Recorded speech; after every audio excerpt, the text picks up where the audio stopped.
Hello friends, ನಮಸ್ಕಾರ. ನೀವು ನೋಡ್ತಾ ಇದ್ರೆ ಎಕ್ಸಾಮ್ ಅಲ್ಲ 24/7 ಪವರ್ಡ್ ಬೈ ಬೀಕನ್ ವೈಬ್. ಈ ಚಾನೆಲ್ ನ ನೀವು ಮೊದಲನೇ ಸರಿ ನೋಡ್ತಾ ಇದ್ರೆ ನಿಮ್ಗೆ ಗೊತ್ತಿರಲಿ, ಎಕ್ಸಾಮ್ ಅಲ್ಲ 24/7 ಎಲ್ಲಾ ಸರ್ಕಾರಿ ಪರೀಕ್ಷೆಗಳು ಮತ್ತು ಇತರೆ ಉದ್ಯೋಗಾವಕಾಶಗಳ ಬಗ್ಗೆ ಸಂಪೂರ್ಣ ಮಾಹಿತಿಯನ್ನು ಒಂದೇ ಜಾಗದಲ್ಲಿ ತಿಳಿಸ್ಕೊಡುವಂತ ಏಕೈಕ ಚಾನೆಲ್ ಆಗಿರುತ್ತೆ. ವಿವಿಧ ರಾಜ್ಯ ಸರ್ಕಾರದ ಉದ್ಯೋಗಾವಕಾಶಗಳಿಗೆ ದಯವಿಟ್ಟು ನಮ್ಮ ಇತರೆ ಚಾನೆಲ್ಗಳನ್ನು ಪರಿಶೀಲಿಸಿ. ಎಕ್ಸಾಮ್ ಅಲರ್ಟ್ ಹಿಂದಿ, ತಮಿಳು, ತೆಲುಗು ಇತ್ಯಾದಿ ನಿಮ್ಮದೇ ಆದ ಪ್ರಾದೇಶಿಕ ಭಾಷೆಯಲ್ಲಿ. ಮತ್ತು ಸಬ್ಸ್ಕ್ರೈಬ್ ಮಾಡಲು ಮರೆಯಬೇಡಿ. ಬೆಲ್ ಐಕನ್ ಅನ್ನು ಒತ್ತಿ ಎಲ್ಲ ಅಪ್ಡೇಟ್ಗಳನ್ನು ಪಡೆಯಿರಿ.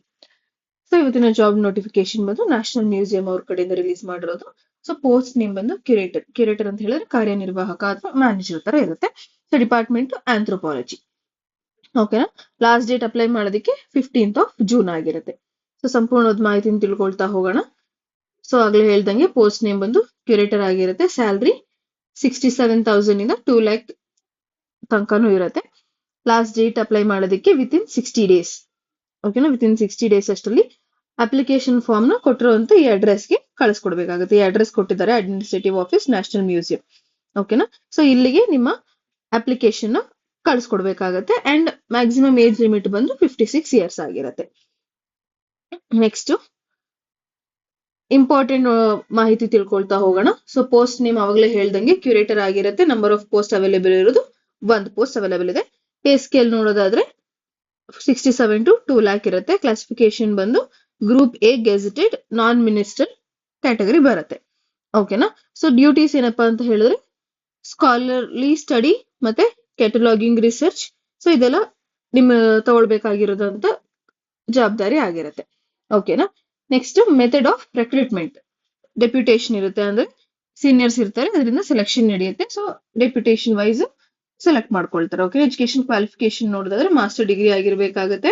ಅಂಡ್ 5 years ಎಕ್ಸ್ಪೀರಿಯನ್ಸ್ ಇರಬೇಕಾಗುತ್ತೆ. 1 year ರಿಸರ್ಚ್ ಎಕ್ಸ್ಪೀರಿಯನ್ಸ್ ಇರಬೇಕಾಗುತ್ತೆ. ನೆಕ್ಸ್ಟ್ 1 year ಫೀಲ್ಡ್ ಎಕ್ಸ್ಪೀರಿಯನ್ಸ್ ಕೂಡ ಬೇಕಾಗುತ್ತೆ. ದೆನ್ ಎಂಫಿಲ್ ಡಿಗ್ರಿ ಆಗಿರುತ್ತೆ. ಲೈಕ್ ಮೋಸ್ಟ್ ಕ್ವಾಲಿಫಿಕೇಶನ್ ಪ್ರಿಫರಬಲ್ ಆಗಬೇಕು ಅಂತಂದ್ರೆ ಎಂಫಿಲ್ ಡಿಗ್ರಿ ತಗೊಂಡಿದ್ರೆ ಇನ್ನೂ ಜಾಸ್ತಿ ವೇಟೇಜ್ ಇರುತ್ತೆ ನಿಮ್ಮ ಅಪ್ಲಿಕೇಶನ್ಗೆ. ಮ್ಯಾಕ್ಸಿಮಮ್ ಏಜ್ ಲಿಮಿಟ್ 56 years ಆಗಿರುತ್ತೆ. ಸೊ ಅಪ್ಲಿಕೇಶನ್ ಕೊಟ್ಟಿದ್ದಾರೆ ಇಲ್ಲಿ. ಸೊ ಇಲ್ಲಿ ಏನೇನ್ ಕೊಟ್ಟಿದ್ದಾರೆ ಇದು ಕಾಲಮ್ಸ್ ನೆಲ್ಲ ಫಿಲ್ ಮಾಡಿಬಿಟ್ಟು ಇದರ ಒಂದು ಪ್ರಿಂಟ್ಔಟ್ ತಗೊಂಡು ಇದರಲ್ಲಿರೋ ಕಾಲಮ್ಸ್ ನೆಲ್ಲ ಫಿಲ್ ಮಾಡಿ ನೀವು ಪೋಸ್ಟ್ ಅಲ್ಲಿ ನಿಮ್ಮ ಕಂಪ್ಲೀಟ್ ಬಯೋಡಾಟಾನ ಕಳ್ಸಿಕೊಡ್ಬೇಕಾಗುತ್ತೆ. ಸೊ ನಿಮ್ದು ಏನೇನ್ ಇನ್ಫಾರ್ಮೇಶನ್ ಬೇಕು ಅಂತ ಹೇಳಿ ಈ ಅಪ್ಲಿಕೇಶನ್ ಫಾರ್ಮ್ ಅಲ್ಲಿ ಕಂಪ್ಲೀಟ್ ಆಗಿ ಡೀಟೇಲ್ಸ್ ಕೊಟ್ಟಿದ್ದಾರೆ.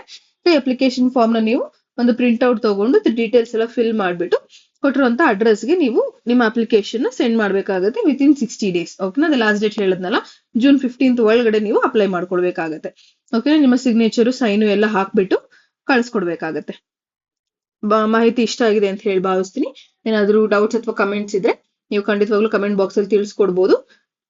ಖಂಡಿತವಾಗ್ಲೂ ಉತ್ತರಿಸಕ್ಕೆ ಪ್ರಯತ್ನ ಪಡ್ತೀವಿ. ಕಾಲವು ನಮ್ಮದೇ, ಕೆಲಸವು ನಮ್ಮದೇ. ಧನ್ಯವಾದಗಳು. ಜೈ ಹಿಂದ್.